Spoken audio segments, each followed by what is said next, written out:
Eu não calo a minha voz. Se for preciso, vou gritar por todas nós. Eu vou deixar meu coração falar. Olá, está começando mais um programa Violência contra a Mulher. E hoje, mais uma vez, está conosco a doutora Tainara Gomes Penedo, onde iremos falar sobre a guarda dos filhos. Oi, tudo bom? Tudo bem, boa tarde. Agradeço o convite e a oportunidade de compartilhar um pouquinho do que eu sei aqui com vocês. Eu que fico imensamente feliz, falo em nome de todas as mulheres que têm acompanhado o nosso programa. A sua participação tem sido muito especial, porque você está dando gratuitamente, levando informações. Doutora Tainara, quais são os tipos de guarda dos filhos existentes na legislação brasileira e como funciona? Bom, a legislação brasileira, ela só prevê a existência de dois tipos de guarda.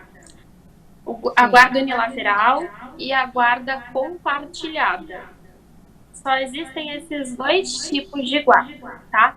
A guarda unilateral é aquela em que o pai ou a mãe da criança ou do adolescente é o único que vai possuir a guarda, que vai ter responsabilidade em relação ao filho. Na guarda compartilhada, tanto o pai quanto a mãe, eles dividem as responsabilidades que possuem em relação à criança e o adolescente. Isso significa que tanto um quanto o outro, eles contribuem para a garantia dos direitos do filho e têm responsabilidade em relação a ele. Ótimo. E se a guarda for compartilhada, os alimentos têm que ser pagos para os filhos da mesma forma? Ah, boa pergunta essa. Normalmente, quando a gente fala de guarda, surgem dúvidas a respeito dos alimentos. Não quero entrar tão a fundo nessa questão dos alimentos, mas nas duas modalidades de guarda, a criança mora na casa de um dos genitores, seja na casa do pai ou na casa da mãe. Então, o outro genitor tem que pagar alimentos da mesma forma. Na guarda unilateral, aquele que não detém a guarda paga alimentos. E na guarda compartilhada, por mais que os dois tenham a guarda, aquele genitor com quem a criança ou o adolescente não reside tem que ajudar no sustento dele da mesma forma. Então tem que pagar alimentos do mesmo jeito. Tem gente que acha que porque as responsabilidades são divididas, os alimentos não têm que ser pagos. Mas isso é mito. Não tem qualquer liberação na legislação em relação a alimentos só porque a guarda é compartilhada. Exato. E eu tenho uma pergunta muito importante, que eu vejo muitas mulheres têm essa dúvida.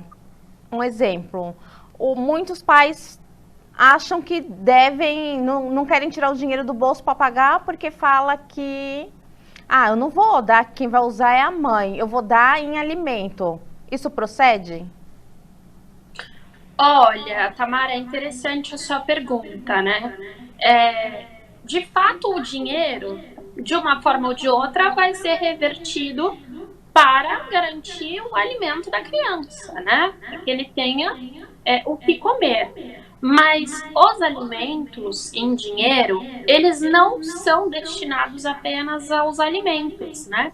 Seja o pai ou a mãe que administra o dinheiro dos alimentos, ele tem que pagar escola, transporte escolar, material escolar, plano de saúde, vestuário.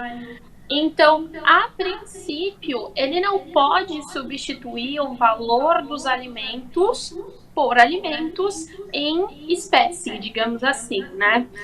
Até porque, quando nós falamos de pensão alimentícia, normalmente ela é fixada judicialmente pelo juiz. E aí, o que ele costuma fazer? Ele fixa em dinheiro. Então, aquele pai ou aquela mãe que cuida da criança, que tem responsabilidade, vai usar esse dinheiro para comprar, investir em tudo que for necessário para a criança ou para o adolescente. Agora, para terminar, é bom deixar claro, pode ser que o pai e a mãe tenham um bom relacionamento, né? Não são todos os pais que vivem brigando. Quando o pai e a mãe têm um acordo, nada impede, não há qualquer óbice, há um acerto diferenciado. Tem pai e mãe que conseguem viver de forma harmônica, né? Sim. Pacífica, sem brigas. Isso é muito bom, né, para o filho. Sim, Tamara, isso é muito bom. Tem gente que acha que a briga leva a algum lugar. O único lugar, né, que a briga leva é o desgaste da criança e do adolescente. Exatamente. Esse é o mais afetado. Com certeza. Então, se houver um acordo, nada impede que eles acertem, que o pai pague o plano de saúde, pague a escola e faça a compra do mês. Legal. Não tem problema nenhum. Mas se for fixado judicialmente, é em dinheiro. Ótimo. E assim, não existe a guarda alternada, sobre qual muitos falam, em que os filhos ficam 15 dias com um genitor e 15 dias com outro genitor? Ótima pergunta. As perguntas hoje estão muito boas, hein, Tamara? Sempre quando a gente fala em guarda compartilhada, as pessoas confundem com a guarda alternada. Sim. Né? Vamos deixar isso muito claro. Quando a gente fala de guarda compartilhada, a criança ou adolescente continua residindo com um dos genitores, seja o pai ou seja a mãe. E aí o outro também vai ter responsabilidade e a convivência com a criança ou adolescente vai ser assegurada na medida do possível, né? Então a ideia da guarda compartilhada é que os pais vivam compartilhando, por isso o nome, né? É tudo a respeito da criança e do adolescente, mesmo que o relacionamento deles não tenha dado certo. Agora, a criança ou adolescente continua morando na casa de um deles. Sim. Não existe a guarda alternada. Um dia na casa de um, outro dia na casa do outro, 15 dias na casa de um, 15 dias na casa do outro. Tem alguns advogados que vão dizer que a legislação não proíbe, então é possível. Mas, embora a legislação não proíba, embora a lei diga que não diga, né, melhor dizendo, que não há proibição, entendem a maioria dos especialistas que, de fato, a guarda alternada não é admitida porque é prejudicial para a criança e para o adolescente. Imagina só, uma criança um dia na casa de um, tem que obedecer regras desse genitor, e outro dia na casa do outro, tendo que obedecer outras regras completamente diferentes. A criança fica sem rotina, né, para criança. Sim, ela fica sem rotina, sem diretriz, e a longo prazo isso pode ser prejudicial, porque ela pode usar a desculpa da guarda alternada para fugir de repente, de uma bronca de um genitor, né? Já que você me repreendeu, tô indo para casa do outro. E não é bem assim que funciona. Fora que tem toda a questão da rotina. A criança tem que estudar, a criança tem que descansar. E se ele não tem um local onde ele se estabeleça, isso é muito ruim para a criança ou para o adolescente. A ideia é que os pais tenham um consenso, dividam tudo sobre a criança, mas que ela continue morando na casa de um e frequentando a casa do outro. Verdade. E assim, a guarda é sempre fixada com a mulher, ou seja, com a mãe, ou existe a possibilidade do pai ficar com a guarda da criança? Olha, não existe nada na lei que diga que a residência, né, no caso da guarda compartilhada ou a guarda unilateral, tem que ficar com a mãe. A maioria das vezes fica com a mãe, porque nós mulheres somos mais sensíveis, né? Temos mais paciência, mais tempo disponível para cuidar do Sim, filho. Existe um vínculo grande, né, entre a mãe e o filho. verdade. Mas a lei não diz nada que tem que ser com a mãe. Então, existem circunstâncias em que, após uma discussão judicial, o juiz entende que é melhor que a criança ou adolescente fique com o pai, né, na guarda compartilhada, ou atribui ao pai aí a guarda unilateral. Não é raro, mas também não é muito comum. Acontece. E acontece também de forma consensual. Eu já vi mãe que abre mão da guarda, deixando a guarda unilateral com o pai, ou mesmo abre mão da residência com ela, e aí a criança fica residindo com outro genitor, né? Mesmo tendo ela a guarda compartilhada. O segredo é o seguinte: identificar o que melhor atende os interesses dessa criança ou desse adolescente. O que for melhor para ele vai ser o definido pelo juiz. E É como é que o verdade. juiz define?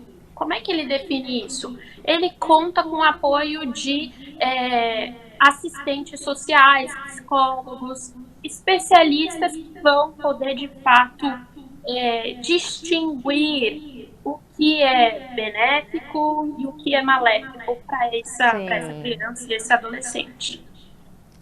É boa resposta, porque eu vejo que tem muitas mães que, quando se separa, o pai da criança fica ameaçando: eu vou tirar meu filho de você, você não é uma mãe capacitada para cuidar. Só que não é ele que decide. Não é ele que decide. E, aliás, às vezes a referência, né, a opinião que o pai tem não faz diferença nenhuma. Eu já vi Sim, pai falando: ai, você vai casar de novo? Então você vai perder a guarda. Mas o aham, fato de ela estabelecer um novo matrimônio não impede ela de continuar a exercer a guarda do filho, né? sim, verdade. Normalmente, só não exerce a guarda aquele que não tem capacidade, de fato, para zelar e cuidar da criança ou do adolescente. Mas o fato de ela ter um novo matrimônio, de ela querer mudar de cidade, enfim, isso não é um impedimento, tá? E essas É ameaças verdade. são infundadas. E assim, o outro genitor, aquele que ficar com a guarda, também tem o direito de realizar visitas? Assim, então, como funciona? Na guarda unilateral, só um dos genitores tem responsabilidade, né? Mas o outro visita da mesma forma. Inclusive, o direito de visita é da criança e do adolescente, né? Porque é dele o direito de conviver com o outro genitor, seja o pai ou a mãe, aquele que não detém Sim, a guarda unilateral. Na guarda compartilhada, a mesma coisa, né? Eu expliquei que a criança ou adolescente mora com um, mas o outro também tem o direito de conviver, sem problema nenhum. É claro, Tamara, que tudo tem que ficar bem definido para não atrapalhar as atividades regulares, né, da criança e do adolescente. Então, não dá para o pai aparecer de supetão: olha, eu vim levá-lo para um passeio, por exemplo, numa quarta-feira à noite. Se na quinta-feira de manhã ele tem escola, né? Então, tudo verdade. tem que estar bem definido. E se não houver consenso entre os pais, é o juiz que vai fixar o regime de visitas, ok? Mas as visitas só não acontecem quando existe uma situação perigosa, né? Enfim, envolvendo o genitor. Sim. Olha, mais uma vez eu quero te agradecer. A tua participação é muito importante para nós, que você possa participar de outros programas, com outras, podendo responder outras perguntas de outras mulheres, que são muitas.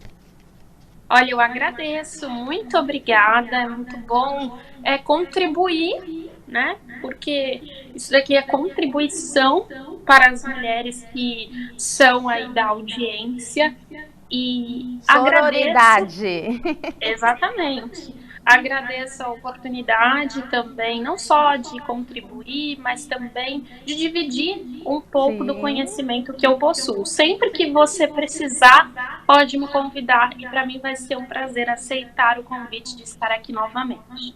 Essa semana é a semana muito especial, semana do Dia das Mães. E hoje eu trago uma boa novidade para vocês. Vocês que curtem, que gostam do nosso programa, eu vou estar sorteando um coração lapidado de chocolate super recheado para você dar para sua mãe de presente. Mas para isso você tem que curtir e compartilhar o nosso programa. E não esqueça de marcar 3 mamães. Quem sabe não é você que ganha esse coração maravilhoso para você presentear a sua mãe. E até o próximo programa. Eu não calo a minha voz. Se for preciso, vou gritar por todas nós. Eu vou deixar meu coração falar.